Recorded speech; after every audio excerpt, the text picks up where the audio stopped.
বরের মুখে রুমাল কই রে? রুমাল কই রে? বাহ! এই বরযাত্রী সব বসে যাও, বসে যাও, সব বসে যাও, বসে যাও, সব বরযাত্রী বসে যাও। হ্যাঁ, বসে গেছে। বর কই রে? এই বর এমনি কোন কি কথা? হুটু হুটু হুটু হুটু। আচ্ছা, আচ্ছা, আচ্ছা, আচ্ছা। এই বর মনে হচ্ছে হাত দিয়ে বসেছে। তাও বটে, এসব অসুবিধা নাই। এই বরযাত্রী তোমরা সব চলে এসেছো? বরের কাছে কথা বলতে নাই তো, বরের সাথে কথা। ঠিক। আচ্ছা বরযাত্রী ভাই, আমি কথা বলছিলাম। হ্যাঁ বলুন। যে আমার বোন খুব ছটফট করছে, এই বিয়ে করার জন্য পাগল হয়ে আছে। হ্যাঁ। তা বিয়েটা আগে পড়িয়ে দিয়ে দিয়ে তারপরে খাওয়া দাওয়া হবে। দেখুন, অনেক দূর থেকে বিয়েটা নিয়ে এলাম, বিয়ে তো হবে, আগে খন্দনটা হোক, তারপর বিয়ে তো হবে। খাওয়া দাওয়াটা আগে করবে। হ্যাঁ হ্যাঁ। তা খাবার আনতে বলি। হ্যাঁ হ্যাঁ। ও, মানে উনি বলছেন মনে হয়, তাহলে মনে হয় বিয়েটা পড়াইতে বলছে মনে হয় নাকি? না না, আগে খাওয়া দাওয়া করতে হয় তো। খাওয়া দাওয়া ওই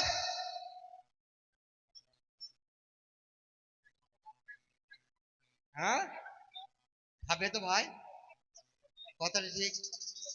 এই ভাই, তোমরা বর যাতে তোমাদের কথা চলবে না। আজকে বর যেটা বলবে সেটাই করবে। তাই আমাদের আব্দুল্লাহ জব্বার বলছে আগে বিয়েটা হবে। মারওয়ান, চলো আমরা দুজনাই দুটো সাক্ষী নিয়ে ওই পান্ডার থেকে একবার ঘুরে আসি।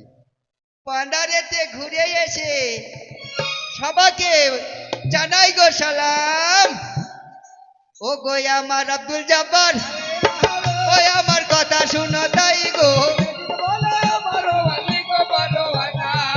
আব্দুল জব্বার ভাই, একটা কথা বলছিলাম ভাই, এতক্ষণ খুব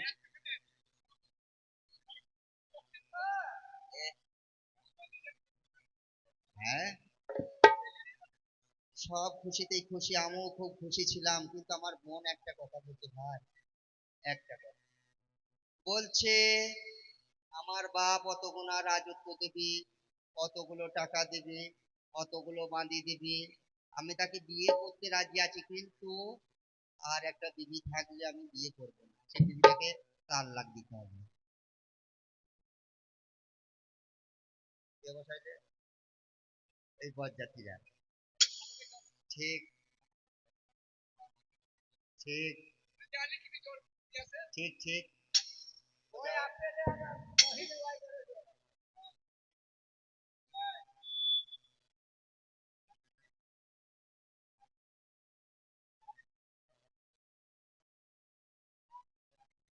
ইহ, কত বড় কথা!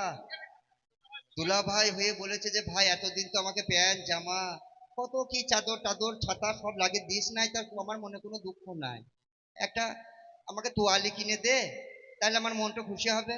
তোমার সম্বন্ধে আবার বলেছে আলুর বস্তা লাগবে, মানে পুরন্দপুরে বাস স্ট্যান্ডে দেখো আলুর বস্তা প্রচুর বিক্রি হয়। সর্বনাশ হবে। এই মারওয়ান, কই কই কই সেই যে তার নামা পত্রটা, এটাই সই করো। ও তাহলে টিপ দিয়ে দাও। এই পাই আবার কি দেয়? হাতেই দাও, হাতেই দাও। এই নাও দাও। হ্যাঁ, ওই যে এখানে প্লেটটা দিয়ে দাও আমার। হ্যাঁ, কালকে দিয়ে দাও। বাহ, বাহ, এইবার তাহলে বিয়ে হবে, আর কোনো চিন্তা নাই নাকি? এবার বিয়ে পড়িয়ে দেবো। ওরে মারওয়ান এজিদের কৌশল যাবার বুঝতে পারে নাই, ওরে কিছু দূর গিয়ে আবার ওইটা ঘুরে আসে তাই। ওরে শোনো শোনো আব্দুল জব্বার, আমাদের কথা শুনো তাই। আব্দুল্লাহ জব্বার, তুমি যাবে না তোমাকে ঘাত ধরে বার করবো? রাগ রাগ ভাব লাগবে না। তুমি যে জয়নব সুন্দরীকে ছাড়লে, কি দোষে ছাড়লে? কিছু, শুধু টাকার লোভে। আজকে আমরা বাচ্চা লোক 2 লক্ষ টাকা দিয়েছি, তাই তুমি আমার বোনকে ছেড়ে দিলে। কালকে যদি 4 লক্ষ কেউ সোনার টাকা দেয়, কি করবে? তাহলে এই বেয়াদবকে, এই পাঁঠাকে জামাই করা যাবে না আমার বোনের সঙ্গে বিয়ে দেওয়া যাবে? তুমি পাঁঠা, তুমি মাথা মোটা।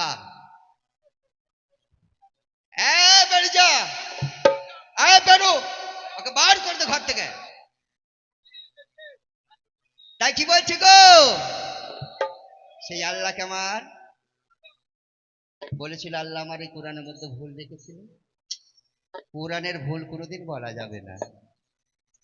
তাই আল্লাহ আমার তখন কি বলছে, তখন আব্দুল্লাহ জাহাব্বার কাঁদছে আর বলছে, ও দুনিয়াতে এসে মমিন, ওরে টাকার গোমান কেউ করো না।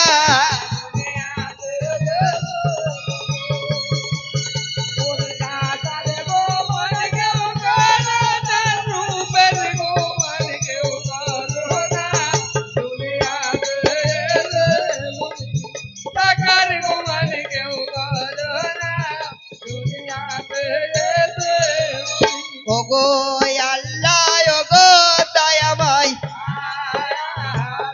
আমায় ক্ষমা করো, তাই দুনিয়ার তোমার ওপর কলম গো আল্লাহ, ওই না কারো চলে নাই দুনিয়াতে। আব্দুল জব্বার আমার মনের দুঃখে বনের ভেতরে ভেতরে লুকিয়ে লুকিয়ে চলে যাচ্ছে। এত ছোট হয়ে গেছেন, তিনার বিবিকেও ছাড় দিয়ে দিয়েছে লজ্জায়, আর এ মুখ আর আমি কাকেও দেখাবো না। বনের মধ্যে চলে যাব, বনের আমাদেরকে বাঘে খেয়ে নেবে, এতেই আমি খুশি হব। এ ধরে কথা রেখে যাই, সেই এজিদার চিঠি আমার মদিনা শহর ওই না লয়ে গেছে তা। মদিনাতে গিয়ে দেখে গো, মদিনায় যাচ্ছে সে ছাড়ে চিঠি নিয়ে গো। কার কাছে গো? জয়নব সুন্দরীর কাছে। জয়নব সুন্দরী সেই মদিনায় চিঠি নিয়ে যাচ্ছে গো ভাই, দরজাতে দিয়ে গো কাছে, ওই আমার ডাকে যারে যার তুলি।